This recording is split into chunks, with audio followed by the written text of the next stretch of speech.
Keely, a good mentor hopes you will move on. A great mentor knows you will. Ooh, I like that. Yeah, just made it up.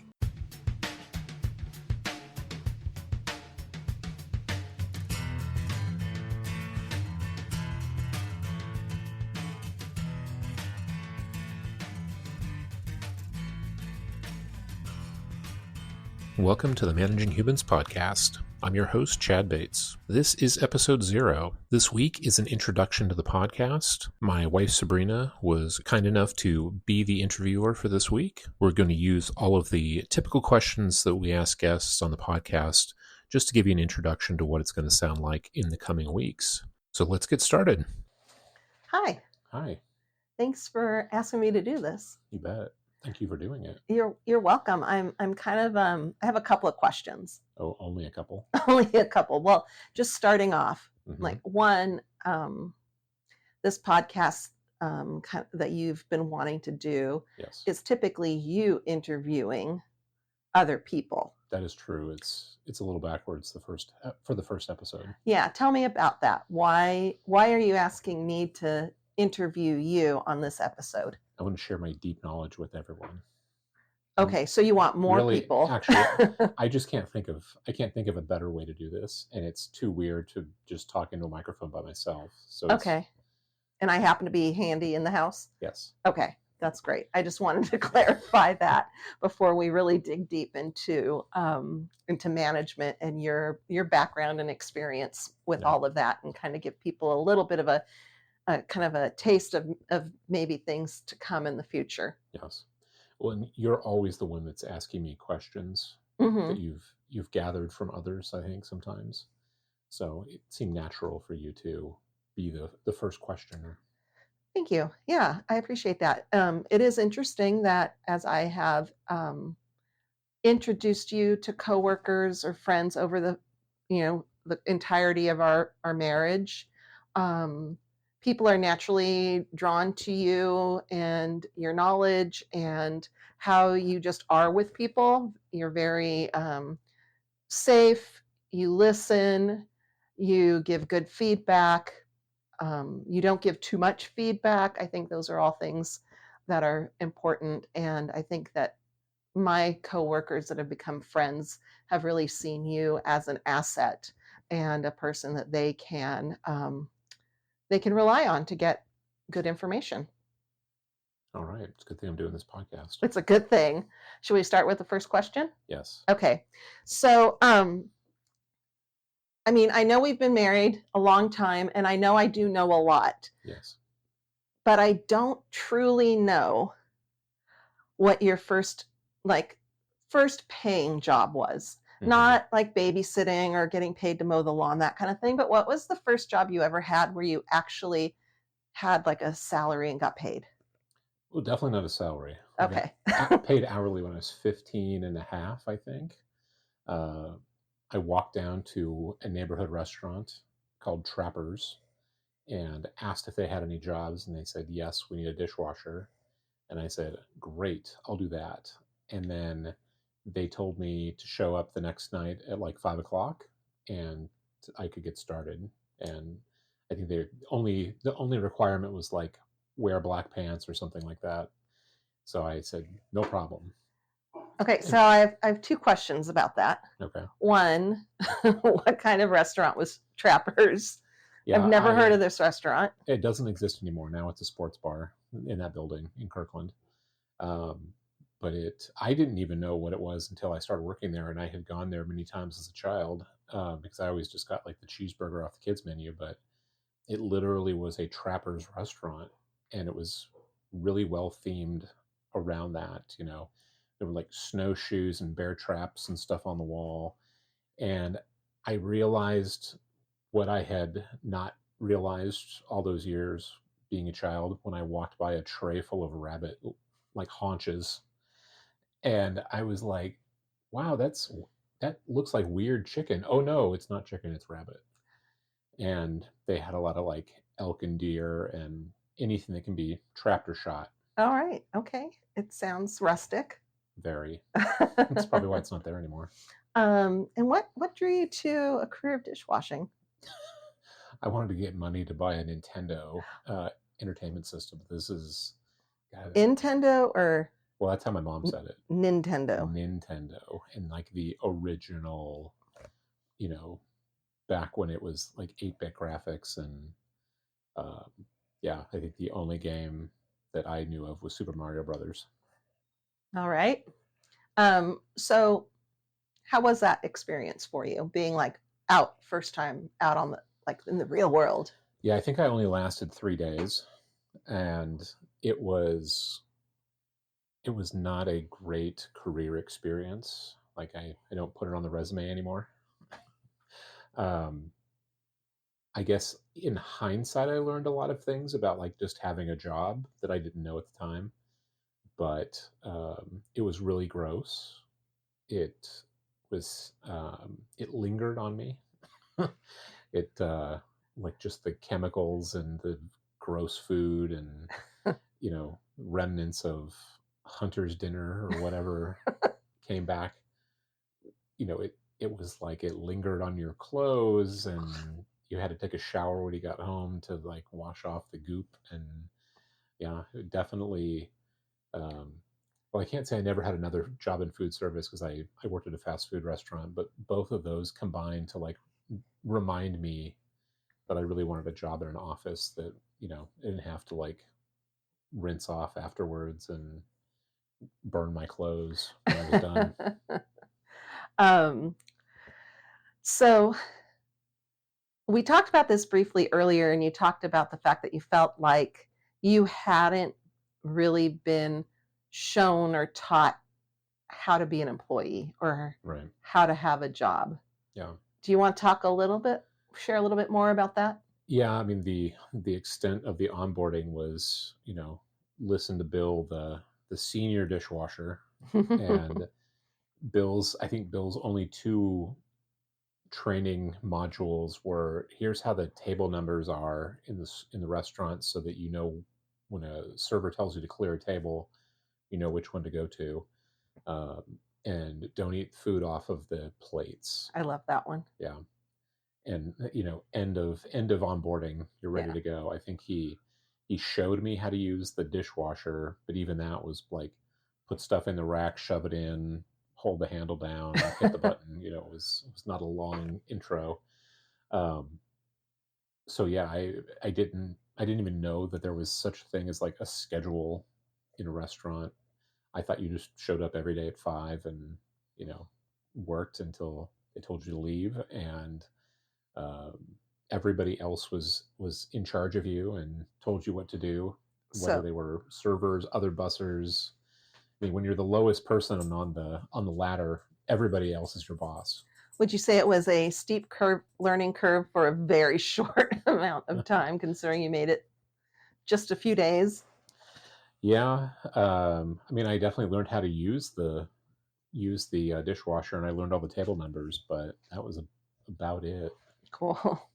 I kind of want to start getting more into like details about how you became a manager, Mm-hmm. and how not only did you become a manager, but you have really like embraced this. It's been really important to you to be a really good manager for whoever is working for you. And I kind of want to start with asking, do you feel like good management, whether you're starting your first job in fast food or you're working at the C-level for some big corporation, is good management just as important at every single level? Yes, I think good management's super important because a good manager makes employees' lives better, makes them better at their job, it makes them more capable, grows them. I mean, we can get really highfalutin with, who and what management is, but I think anybody who's in a job where you're actually responsible for people, Mm-hmm. uh, it's it's super important to, take care of the people that you are in charge of and you're responsible for. And whether it's a fast food restaurant or an executive, if you're not thinking about the people that work for you as, human beings who have loves and likes and hates and, time and other responsibilities and lives of their own, and people who want to do their best job and grow into their careers and be successful, you know, you're letting yourself, your company, and your employees down. Hmm. And I think that a lot of people like forget that when they get a management job and it turns into just another thing that they do. um, it's like, oh, I have to write reviews, or I have to do compensation conversations, or I've got to hire and fire. But they forget that, management is actually the job that they have every day. That's the most important thing that they do. How often do you think you see or have seen people like the natural trajectory of moving up in a company? Like there's no way to do that without taking on some form of people management, Hmm. even if that's something that that person might not have any background, experience, knowledge, education in, but it's they're forced to manage people as well because that's how it works to move up. Right. Yeah, I think it used to be even worse. It used to be like if you wanted to not be the lowest ranked employee, or somebody who just got an hourly wage, you had to manage people. That was the only chance to go up the ladder.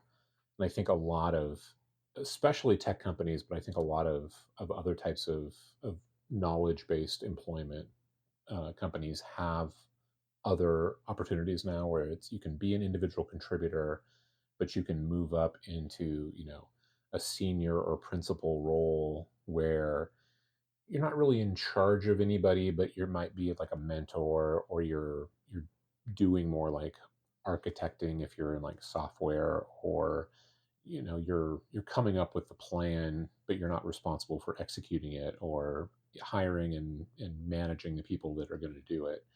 So I think that gives some people a chance to, you know, be great at what they do and keep moving up the ladder and not have to manage people if they don't want to. Hmm. Um, but there's still probably a lot more places where it is like, if you want to move up, you've got to be a manager.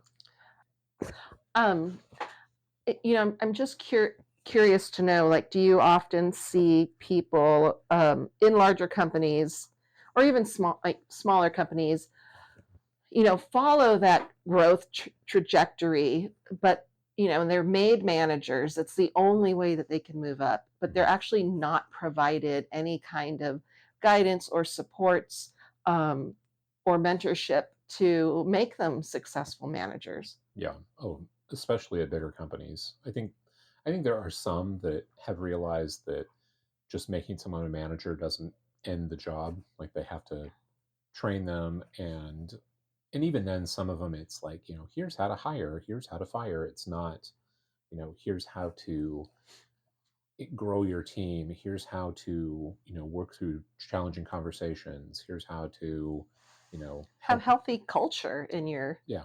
Well, diet. yeah. A healthy culture doesn't make money. No. um, so yeah, I think most people who get into management, even if they like it, uh, they struggle for a while to figure out like how to be good at it, Hmm. because sometimes it doesn't make sense, and it doesn't, it's not a one answer for everything. It's a lot of like, understanding different employees motivations, which is a mystery, and Right. something that changes, and sometimes we don't even know what our own motivations are. It's how to work with employees of different ages and backgrounds and cultures. And I mean, it's one of the things that I feel like every time I move to a new job, I have to like figure out how to deal with a different kind of employee, somebody who has a different level of experience, different age group. um, Learning style. oh, well, we'll get into that later. You mean on the podcast coming up? According to the research, learning styles are all bullshit. Oh, okay. I'm intrigued now. Yeah, that's. Okay. I was surprised when I learned that during my master's program too. Well, we'll look forward to getting into that. Yeah. Or you getting into that Yeah. in a later podcast. Okay. I might have to have you back Okay. with your deep level of teaching experience. I'd like to know what you think about that. Okay. Yeah. Yeah, it's how people communicate and how messages are received. So learning style is, I'd say at this point at least debatable, if not complete bullshit. But I think people like to receive and have a easier time receiving messages in certain ways. Right. And I think being and how to, train and motivate your team is always changing. And depending on what you're doing and what company you work for, it can all be different. Yeah, it's interesting just, and I've had such a different work background than you have. But I also think it doesn't matter. There are some universals no matter where you work, and some, common threads that you see. And I feel like a lot of times I've observed people that are put into management positions, like really their job, the expectation of them is don't do anything to get us sued. Oh yeah. Like that's the important thing. It's not about building culture, building community. Happy employees are employees that stay and will do their best work. Mhm. Or your employees also moving up shows what a good employee you are, that you have supported this person on their growth journey. Mhm. So it's interesting that seems like there's so much out there around all of that stuff, but yet companies still continue to just do the same old Yeah. thing over and over again, even though research completely shows something else. Yeah, and that's the struggle, is even a good manager at a bad company is going to have a bad time, because you may know what the right thing to do is, that it's pay your people according to their level of experience and what they're capable of doing, and what they would be able to get if they went to another company, because you don't want them to go anywhere, and you want to reward them financially and emotionally and every other way to keep them inside your organization and help them progress into things that are more interesting or more fulfilling. And some companies just look at the bottom line and they're like, we can't do more than a 2% raise every year. And it's like, you're going to lose all your employees because they can literally just walk across the street and get a 20% raise. And we've helped train the competition's best employees. That's a really good point. You're absolutely right. You're training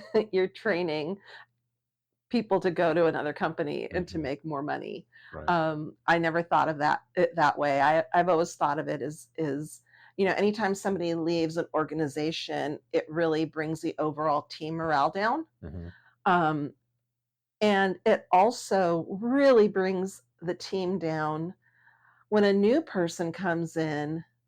They can be the best coworker, but you're spending extra energy making sure that person is got what they need, and them being trained appropriately makes your job easier. And I think of the cost of onboarding new employees. Mhm. Is it worth it for companies to not pay their employees a decent wage, or to not show them that they're valuable? Mhm. I think that can go a long way. Yeah. Even if the money's not there to pay them more. Yeah. But I want to get back on track, because I really want to know how you went from dishwashing to, as long as I've known you, you have been in people management in software. Right. So just briefly, Mhm. what did it look like going from dishwasher to management? Did it Yeah. start right away in software? Did it start in retail? What? Tell me the trajectory. I actually don't think I even really know. Yeah, I had a storied career in convenience stores for most of my high school years, and then I washed cars, cleaned floors. Um, I didn't go to college right away. I just got out of high school, and well, I went to college right away. I went to 2 days of Shoreline Community College, which did not work out. It was not a good fit. Um, and then I kept trying different jobs, going back to college over and over again. I knew I wanted to get a degree and do something more than sales. But that's kind of what I did is I did sales in audio video and computers for a number of years after high school. And then again, got made manager of a store where I was selling PC clones, kind of because well, I don't know. There's always a question as to other people's motivations, but I think it's because I'm the only one who would say yes, and the much older employees that I had were um, a little grumpy, and the owner of the company didn't particularly like grumpy. He liked, happy, shiny 20-something-year-old Chad who would be like, "Yeah, whatever you say, sir." And that was my first experience with management, and I was super bad at it because Yeah, and at that time, were you provided any kind of no, support of how to manage, or was it kind of like, this is how we do payroll, this is how uh, we lock the store, here's the management keys? yeah, that was about the only training was like, here's the keys, be here at 8:30 a.m. so you can open at 9. Here's where all the light switches are. We close at 6. Make sure you lock the doors, turn on the alarm. Yeah, it was a very interesting company, and one of many family businesses that I worked for, where like the father of the owner would come in and like pick up the deposit every day. So I basically just had to put all the money from the day's transactions into a big bank envelope. Um, when we used to like, get cash and checks for everything, and paperwork was basically like sending a fax every night with the number of computers we sold and how much money we made. So would you consider that your first management job? I mean, technically it was. And I think I was even supposed to fire somebody, and I ended up doing some hiring when I moved to California to open a store for the company. But I honestly don't remember if I actually fired the guy that I was supposed to fire, or if he quit or the owner did it. I don't like, it was a long time ago. He quit and you felt complete relief. Something like that, I think. Like he just stopped showing up or whatever. Yeah. But yeah, it was like I wasn't empowered to be a manager, and I wasn't trained to be a manager. So it's hard to say like that was my first management job, but it was the first job I had a management title. And a little more responsibility. Yeah. Yeah. I'd So, say okay, so fast forward even more. Yep. When was the first time you were given people to manage when you got into your career? So I started being a leader when I was doing training projects, and then I was a project manager or a team manager at that point. So I was in my career, um, and I was given a more power, I guess, to actually manage the team and take care of problems and stuff. It was still a little like a lot of management jobs at that level are more remote control. Like you're the one who's doing the bidding of your boss. They say, hey, this person needs to be fired, or we need this thing to be changed, go do it. It's not like I knew what I was doing. It was like my boss would call me from Texas and say, tell this person this, and it's like, okay. And that Kind of was like the what you think of when you think of middle management. yeah, Yeah, like the time lower middle management. lower middle management, like the time when Will Ferrell in SNL, right? Mhm. He gets his Dodge Stratus or Yeah. whatever it was. Like that's the perk of Yeah. having this really not great I could have used Dodge position. Stratus at the time, but You could have. yeah. Yeah, why not? But and I still remember the only reason that I took on the responsibility and like was asked if I could be the manager is because I didn't want the other people who were trying to get the job to get it. I'm like, I don't want to work for those people. Oh, yeah, that's actually a really cool incentive. Like you're looking around and you're like, oh shit, Yeah. like if I don't apply for this, Yeah. it means one of these people might, and then I'm gonna have to be Mhm. managed by them, and there's no way that's going to happen. Yeah. Yeah. I think a lot of people, it's kind of, the two paths to management, Right. especially at that level. It's like you're good at your job and the boss likes you and they make you the manager Hmm. in spite of the fact that you don't know anything about management. You're just like good at sales or good at training or whatever. But the other one is people who like step up because they're like, I don't need these knuckleheads to be in charge of me Or anybody. or anybody else. Yeah. um yeah, that's interesting. So yeah, I just think back, all those years that I taught preschool and kindergarten, and kids talk about, oh, when I grow up, I want to be this, that, or whatever. I don't think I've ever heard one kid say, I'm going to grow up and be a manager. Yeah. Like that is just not. I've had garbage truck drivers, Yeah. but I've never had manager. Yeah. It really is that job that is a really crucial job. Every organization has management of some type, but Mhm. yet we don't really highlight it as an important position that really can make an Mhm. organization or part of an organization function really well, Mhm. or not at all.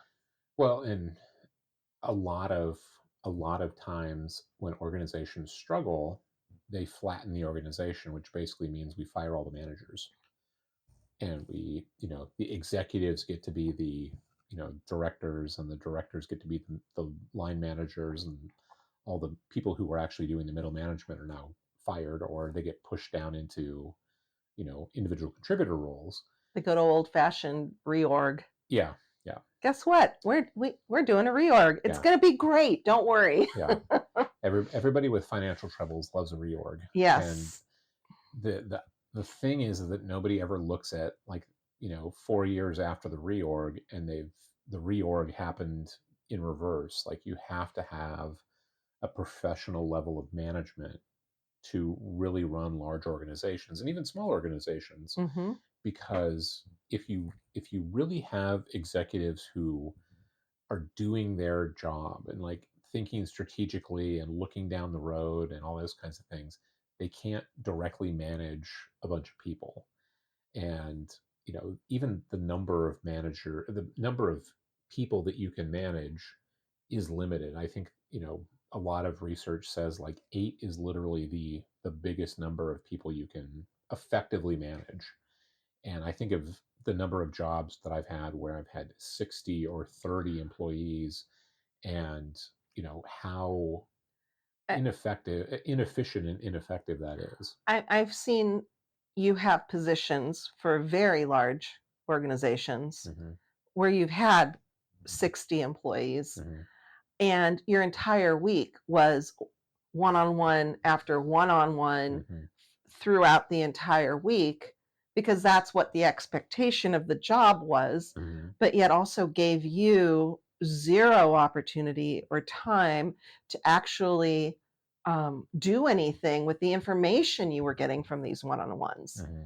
It was like, great, you're doing these one-on-ones and you're hearing this feedback, but oh, I'm so busy doing these one-on-ones, I can't actually make a plan to address anything. Yeah. And yeah, that does not make for a very effective manager. Yeah. I think one of the most true things I've ever heard was managers get paid to go to meetings and answer emails. Everything else is like free. Yeah, I mean, and it's true. You think, I think of, times when, I've needed my managers, or I've needed the people that are in those positions, and they're not there for me. They're like, I'm busy today. I'm in meetings Mhm. all day. And it's kind of like, well, great. Hmm. I'm all right. I mean, you don't know what to do with that. Yeah. But it's not to their own, they're given responsibilities and things that they need to do, but it doesn't give them the opportunity to actually manage and keep a team together. And that can be a really frustrating pinch point for people. Yeah. So thinking about that, so we've already established management is not not easy. Right. Um, Management, oftentimes people get pushed into that position because it's the only way to move up at work, make Right. more money, or have a better job title, whatever it is. Hmm. Um, and we've already established that most of the time, those people that are put into those positions are not really given the supports needed to be like successful at what they're doing. They Right. might want to do it. That might be the intention, like really good intention, but they might not be given any supports. Right. So if you could say what's one thing you would love to share with managers, especially those managers that have found themselves in management positions and don't feel like they've been prepared for it? Yeah. What would you want to say to them?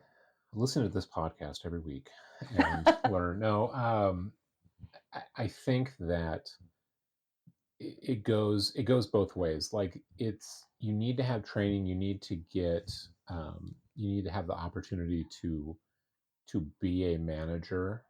But I think the most important thing that we can think about as managers is that the people who are working for us, and sometimes we used to be them, so we know how that life works. We know Right. that people have lots of We've all had complicated bad feelings. managers, or Yeah. I shouldn't say bad, but like I know that's one ineffective. of the questions is bad managers. Oh, So okay. we call them bad here because that's just what they Okay. are. Okay. I would say ineffective, but Yeah, and I mean that, I guess, definitionally can be, you can argue which is which and who is who, but there's definitely people who are bad at managing, usually in the sales team, as a caveat, but that's, identifying that is separate. But I think for folks who become a manager and they don't feel like they know what to do, they do. They just need to think about things. It's that take a deep breath, think about what your employee is telling you, what the situation is, and remember when you had that job, and think about when you had your not manager job. Did you want to do a bad job? Did you, try to cause problems? Did you, you know, want to steal from the company, or whatever, situation is that arises? And I think it's trying to look at things from the employee's perspective and figuring out how to help them with that situation. And that can look very different in many different places, but it's putting yourself in their shoes and trying to figure out how best you can help them do what's best and what's right in that situation. And it may seem scary, or you may not know what to do, but I would guess that most human beings know how to, put themselves into those situations and figure out, you know this employee may be struggling, this employee may not be happy, but they're probably not doing it because they want to be bad at their job. They are doing it because they don't understand. They are doing it because they don't know why they're supposed to be doing the things that they're doing, yeah, I or think they're having problems. setting intention is so important Yeah. in employees feeling like they know why they're doing the job that they're doing, Hmm. without a doubt. Right. Um, yeah, and I think you're absolutely right. Thinking about, we've all been managed, right? And even if we haven't gotten paid for it, we've all had um, times where we have had to you're working on a fundraiser and you're trying to get a group of people together, or you're the parent at the little league and you're the one that's trying to organize the snacks every week. I Mhm. mean, those are all different types of people management, Mhm. and we've all been on both sides of that. Right. So it's kind of like going back and just like remembering, and also realizing, I learned this a couple of years ago. um, what I thought was crystal clear to me, Mhm. and should have been to everybody else, was absolutely not. Mhm. And so learning to get feedback about that was not easy, but so valuable. Yeah.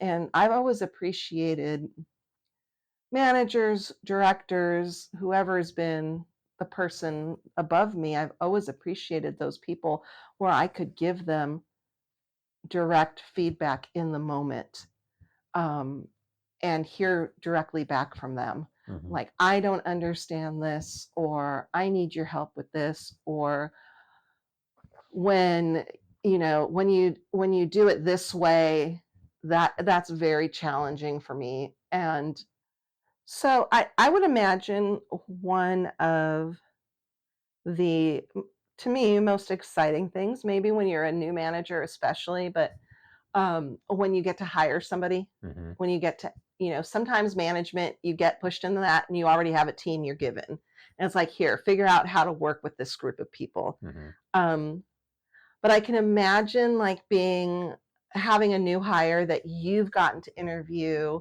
that you've gotten to choose, that you get to bring on board on your team must be super exciting. Mhm. So share with me a time when you've hired and you've been like, so just like it went really well and you were so excited and it just was a really good Yeah. choice. Um, well, and I think this is one of those things where there's like the day you hire somebody and you did a good job, and then there's the times that um, you see that you did a good job years later. And they're both different, like they're both great, like you feel like you really, you crushed it, you really met the task and exceeded it, um, but in very different ways. So I should say, Ben and I hired, because we did it together.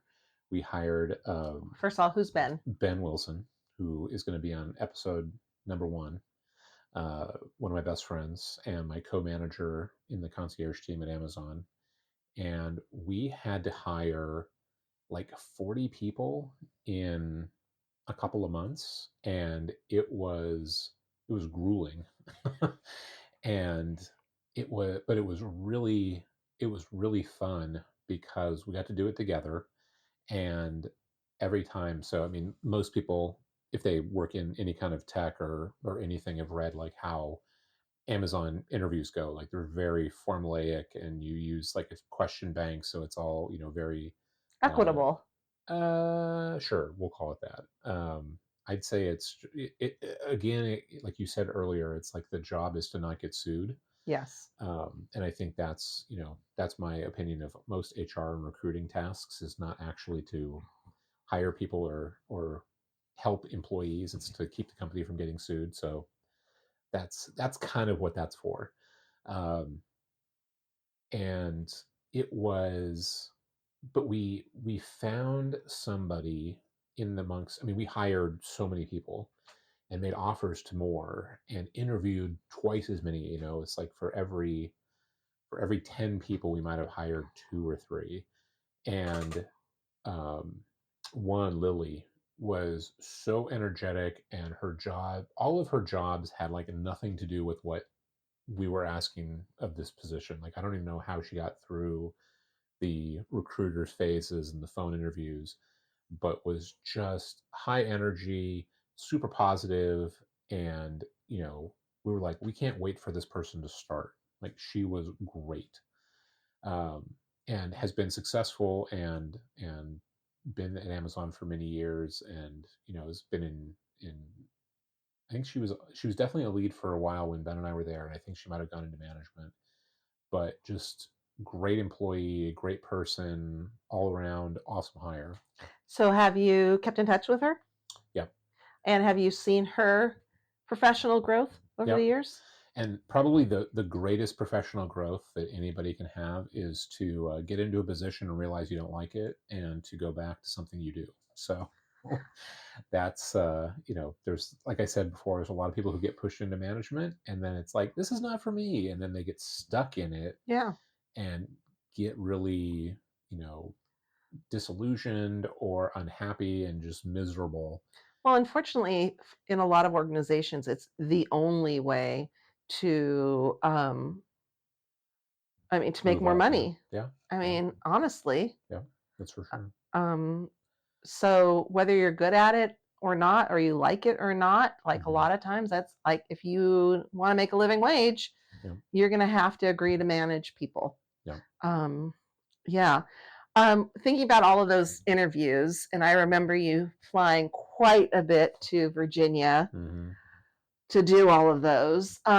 What do you have a question that overall that you love to, like, what's an interview question that you love to ask that would give you so much information about Mhm. somebody, even if like it seemed like a simple question?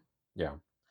Well, and this is, I mean, in that situation, working at Amazon, because you're limited to what you can ask, all of their questions are very behavioral. They want to know, like, every question started with, tell me about a time you did blah, blah, blah.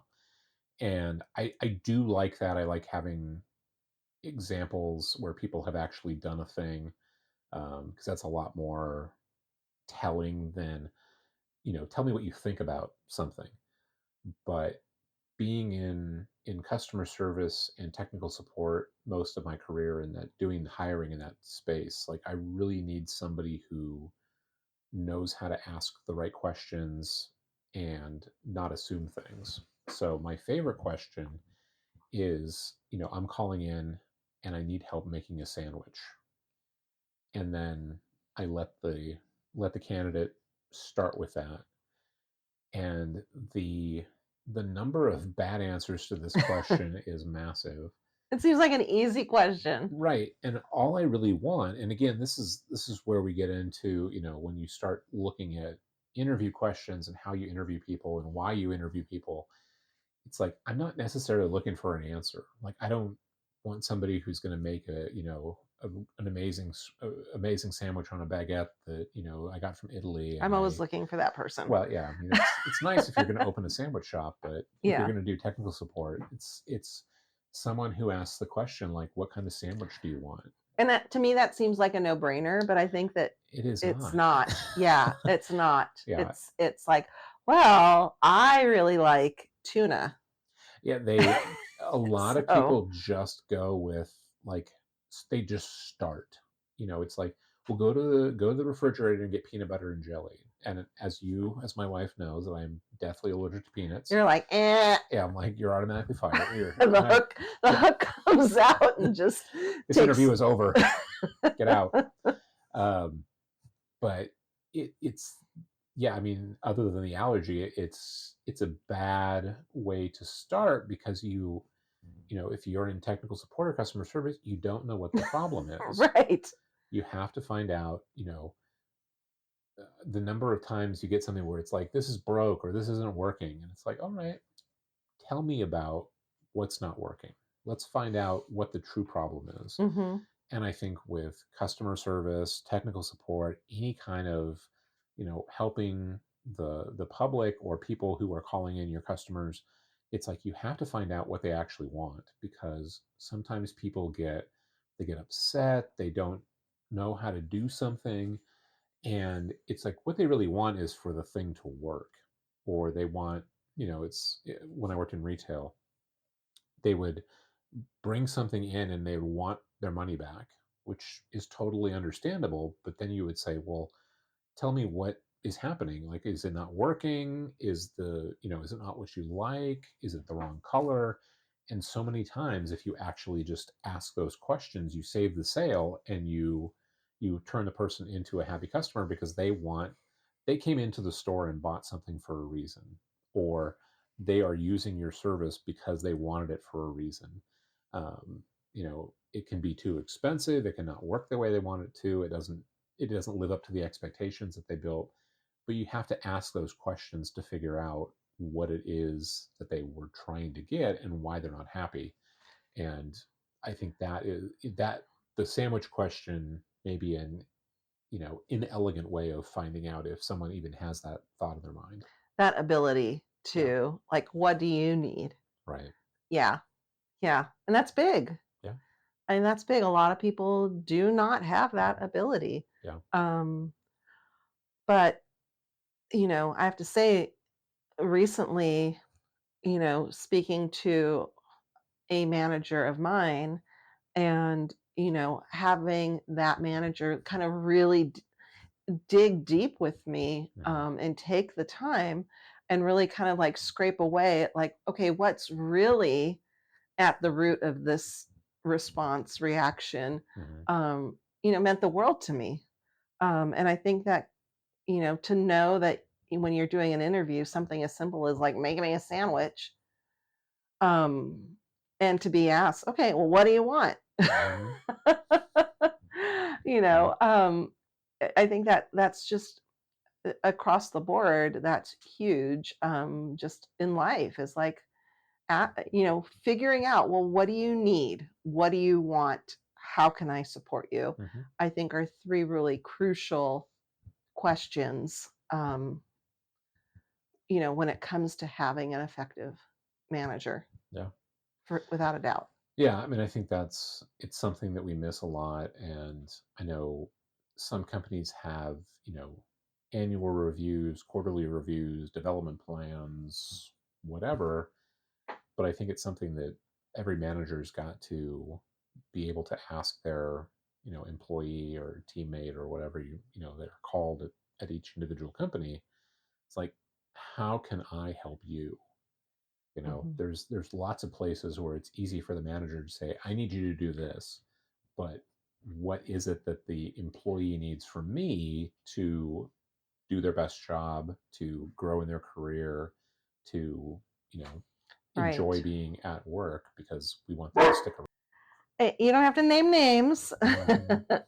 but who's been the best manager? Or I'm going to say also, not maybe just manager. It could be also mentor. Mhm. Who's been who would you say has been the best, and what made them really rethink yourself as a manager? That's a good question. I probably should have, since I wrote it, I should have done more thinking about it. But I have, I have so many, I have so many good managers and lots of little bits and pieces that I've gained from them. I mean, I think that's amazing, right? How many people Hmm. can say they've had lots of good managers? Hmm.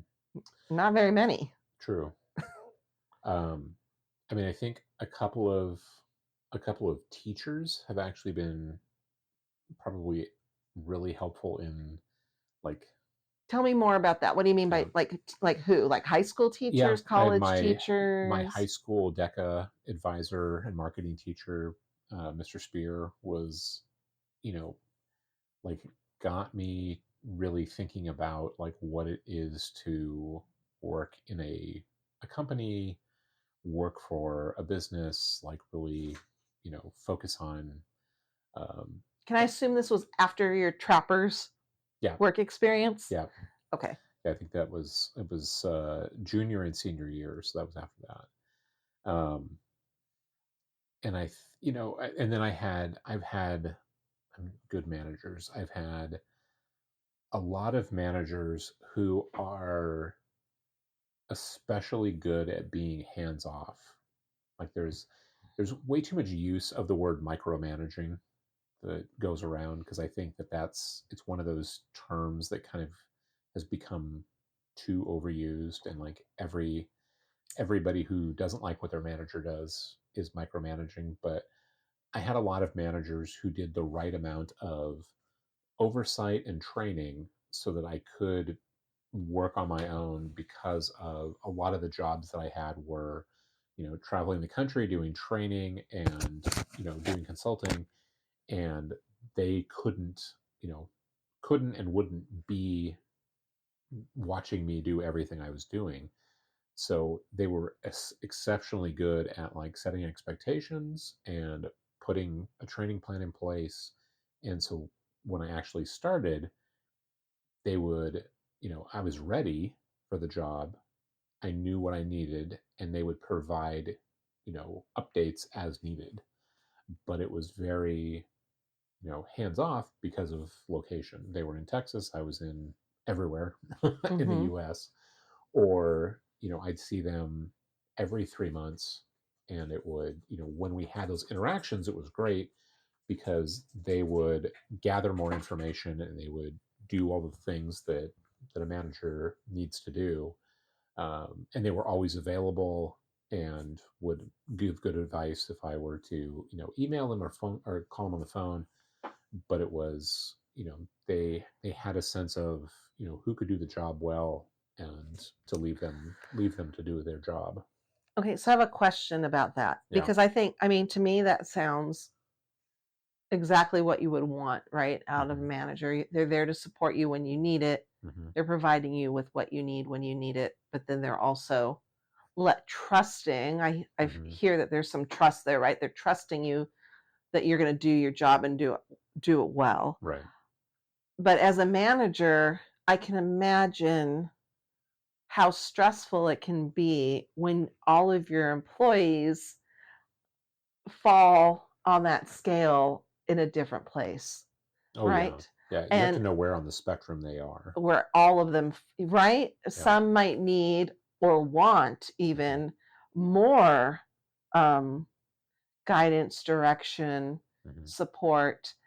And then on the other side, there might be somebody that's like, whoa, I know what I'm doing. Just let me do my job. Hmm. How, as a manager, like, how do you, one, figure out how to do that, Hmm. how to differentiate what people need? And number two, how do you figure out the time to do that? That to me, Hmm. that as a teacher and having had to differentiate learning in classrooms or among students, that takes so much time and thought and energy. So as a manager, how does that how does that Hmm. translate? Yeah. I mean, sometimes it's just asking. Like some people, you have to ask them what they like, if they, if they need additional help. It's just being, very transparent with them and saying, I want to give you what you need. You need to let me know what that is. It's also watching them and seeing what the results are. If they are, you get somebody who you give you give them a task, they do it, they do a great job, they keep moving, they maybe even do it better than you thought it needed to be done. Then you're like, oh cool, I don't need to like give this person a whole lot of, oversight. Like I can send them an email with a task, they just do it. Or whatever the job is, Right. they're just running, as a, not to equate people to machines, but like they don't need any adjustment, they don't need any lubrication, they just are going.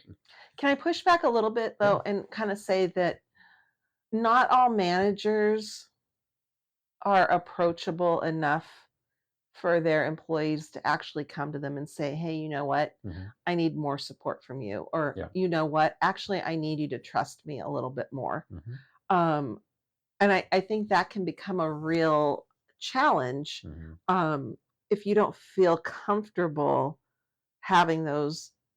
How can you be a manager that is open to hearing that feedback Hmm. and and keeping all of those employees kind of like at the same level of like just because you need more, like, I guess I would say, like, touch points with Hmm. me Hmm. doesn't make you a less effective employee than maybe the person that is just like, leave me alone, let me do my job. Right.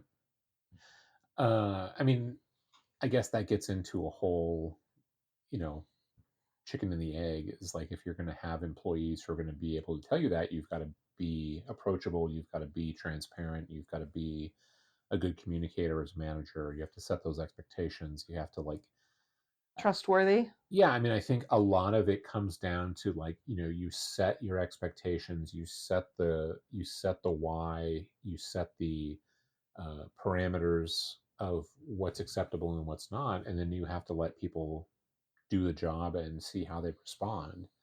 And that's the, I mean, that's the test to see if somebody's able to handle it or they want something different. Um, but Well, you have to start with giving them the opportunity. and when is the best time to provide feedback? In the Feedback moment. in the moment. Okay. I mean, if I were to see an employee who was struggling on a phone call, I would try to help them in the moment, because So that's it's going to help. optimal. Yeah, and that's tough, especially now with work from home and you know Right. all the virtualness that we go through. Well, and managers being, asked to be on calls and meetings Right, and trainings all day, like how can you support? right, It's a challenge. I should say it's a challenge to support your employees right. in the moment. Yeah, But yes, I could see how that would be optimal. Like, yeah, hey, I noticed you were struggling with this. Let's work through this hmm together. yeah. And I think you get into situations where it becomes the thing you do in a quality check or a review of cases, if that's what you're doing, or if it's something that comes up in a discussion. I mean, again, this is very different from software support to retail to teaching to working in a factory. There's a lot of things that you can, Nuances. yeah, that their situations are just going to be different. But I mean, it's always optimal to try to help the person that's having some kind of issue in the moment that they're having the issue. And if that can't happen, then it's as close to that situation as you can. If it's at the end of the week or in During a that one-on-one, one-on-one. yeah, the one-on-one. I mean, I guess the times not to do it is in public in front of everybody else, and Mm, where you're like showing up the employee, because that's not the goal. It's to provide assistance, to provide help. Um, if there's a situation where they've made a decision that you know is, I wouldn't say incorrect, but like maybe against policy, or you question why, hmm then again, that's like, let's have that conversation in my office where we can close the door and you can, have that discussion. Like, and even then, it's not like, why'd you do this wrong? It's like, tell me about what your thought process was here, and try to, get that information from the employee, because sometimes they just don't think about it, and sometimes they do, and they have a really good logical process of, I gave this refund because of this, or this is the situation, so I try to make this correction. And you can see the logic behind it, and you need to change how that employee thinks about those things, or give them a new why. And I mm, think that's the thing that happens a lot, is employees get a story in their mind about anything. If you're working on a factory floor, it's like you think how all the parts are going to go together. Probably because you've been told and shown, and like that if you do your thing in the criteria that are designed, your truck is going to roll off the end of the line. And if you're wrong, then somebody's got to show you, like, no, this doesn't fit. Like, when you don't do X, it doesn't fit into Y. hmm So we have to change that. And it's the same with, It goes back to intention in a right. lot of ways, right? Yeah. It's like you've got to help the employee understand, you know, you can make this decision for this one person, but here's all the downstream consequences. Here's how that's going to affect that customer, their employer, our company, you, me, Right. all of those things, so that they know how to make that decision next time. And again, it's not like, come check with me, or you have to make this decision every single time. but you want to help them understand why they would make the decision in in another variation of what they did. So Sure. it might not be yes or no. It might be, hey, let's find a different avenue to help this person, the customer, with not a refund, but we're going to change something about how your account set up, or how you use the product we sold you. um, and sometimes it is a refund, and that's fine, but we have to understand, maybe it's just collecting more information from the customer when the situation happens. Hmm. But again, it gets into having that conversation with the employee and helping them understand it. And you would say sooner, as soon as you can. Right. Because people forget, you know. Oh, I can imagine like a month later, right, going into your one-on-one and your Mhm. manager saying, remember 4 weeks ago Mhm. when this happened, and I need you to do this differently. And you're like, wait a minute, Yeah. that was a long time ago. Right. You waited all this time to say something to me like that. It would just Mhm. not be effective. Right. In fact, it would make, as an employee, it would make me feel bad that my manager thought this of me Mhm. for that long and didn't bother to say anything to me. Yeah. Yeah. Exactly. So I want to move forward a little bit because I know we're kind of running close on time here, Mhm. but give us one example of the absolute worst thing a manager could do. Maybe Yeah. it's happened to you, maybe not, or maybe you've seen it somewhere else, but like, Yeah. what is really like the number one, like, if you're a manager, do not do this? Yell at employees.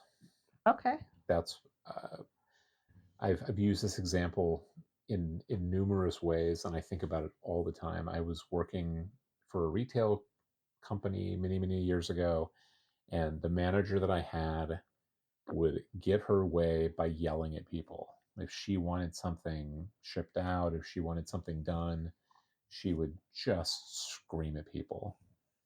And what I learned from that is, you get one thing done when you want it, when you scream at people, but Well, you're not making everything friends. else, well, yeah, That's one you're thing. definitely not making friends. And I think that, it was the old reality show, I'm not here to make friends. She was not at work to make friends. She was there to make money, which is, it's fine. But every time she would do it, it would cause the ripple effect throughout the rest of the time. So it's like, unless you're committed to yelling at everybody every day, all the time, and monitoring every single thing that's happening, you're cutting off your nose to spite your face. It's like that one time that you get the shipment to go out, that's past the deadline because you screamed at everybody in the warehouse. Guess what? Every other time, it's like, Well, and as an employee, who wants to go to work and be scared yeah, that you're going to get yelled at? right, But I mean, coming from my background, I I've never had a lot of yelling at me. right. Being more education nonprofit, there's usually not a ton of Then they're just disappointed. yelling and shaming.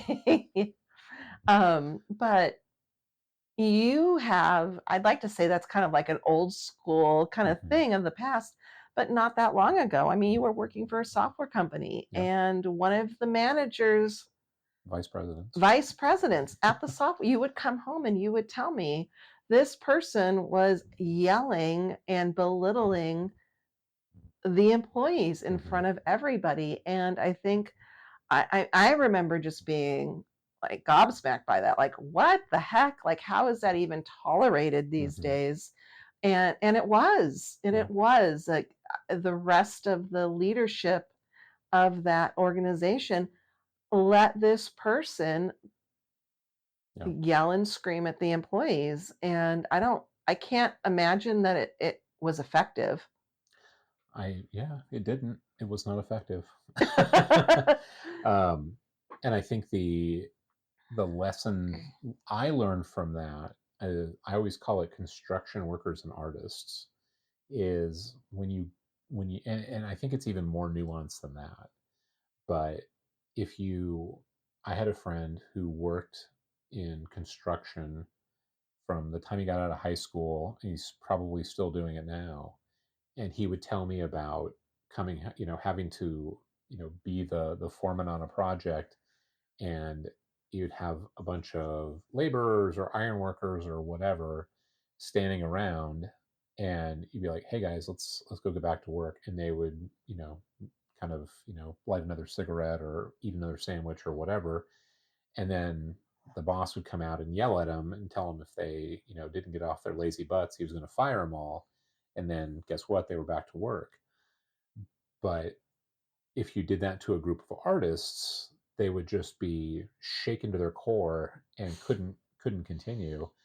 And that I realized that was the vice president was used to working with construction workers, and The man, yeah, or the person that would yell at you, or not at you. It was usually not at you, but no. Well, it was a couple times. oh, I was just as much in line with that one. Yeah, I was in the line of fire quite a few times with him. But talk about a morale, man. You would come home from work sometimes and it wouldn't have even been about you or at you, and it would just, you'd come home feeling just devastated and feeling really just in a bad place, and also feeling bad that nobody in power was actually doing something about it. Yeah. And it was ineffective. Like, our department kept struggling with him in charge, and finally that was the end of it. I mean, that's the disappointing part of it, is when the financial issue is the only thing to make that change happen, and not like, hey, you're devastating emotionally to everyone on this team. Yeah, and you bring morale down, and why would anybody want to go to work if they're hearing their coworkers yelled at, or they themselves are getting yelled at? Not good. Yeah. Okay, so as we kind of like wrap this up, and this being like the inaugural episode, first podcast, I have 3 quick questions for you. Okay. One, what made you or led you to want to do a podcast specifically around management, a topic that nobody really likes to talk or think about? I love podcasts. I think it's the best way to intake information especially when you're doing something else. But I think that this, to me, is really a topic area that I love, because I like seeing other people do well at work, especially, that enables them to do what they want to do or what they like somewhere else. And I think management's one of those places that it's super important for. It enables that to happen a lot easier. And I've seen a lot of people struggle, and I've struggled with bad management and not seeing the level of professionalism that's required for being a manager. Like, it's a job in and of itself that I think a lot of people don't put the respect on, and don't give it the time and the focus that it needs to be good at it. So hopefully for the people who want to do that, I can be a resource and bring in other people and more information, and more topics that are interesting to help them think about what they do differently. Okay, so then I guess my next question is, how do people like reach out to you to maybe ask about a specific topic, or want to hear about a specific topic, or they just need like support? Yeah. What can they do? Email managinghumanspod@gmail.com. We also have Managing Humans Pod on Instagram, YouTube, where our content's going to live, and then we'll be on Substack soon too. Okay, next question. What do you see? Explain the future of Managing Humans. Hopefully we'll continue the podcast at least weekly, and bring on interesting and different managers, directors, people that have done supervisory jobs, and people who don't do them anymore, I really want to delve into folks who don't or didn't like management and why, and try to help them maybe rediscover their spark for it. And then we'll also have YouTube content and additional kind of training materials through our Substack, and we'll also try to have some fun little quick stuff on Instagram. Great. And any last things you want your listeners to know? Any last anything? There's just going to be a lot more. I have a lot of opinions that you're probably tired of hearing about, and I figure I should put them somewhere. So I've got thoughts on business books. I've got thoughts on, management and customer service, just things in how to work in the office. I used to have all these like weird sayings and things that I would pepper my employees with. Now I can share them with the world. So Wonderful. that's the idea. I look forward to it. I always All right. appreciate your feedback.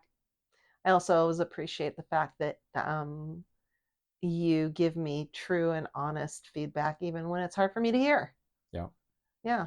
I'm too honest sometimes. Sometimes, but can you ever be too honest? I don't know. We'll find out.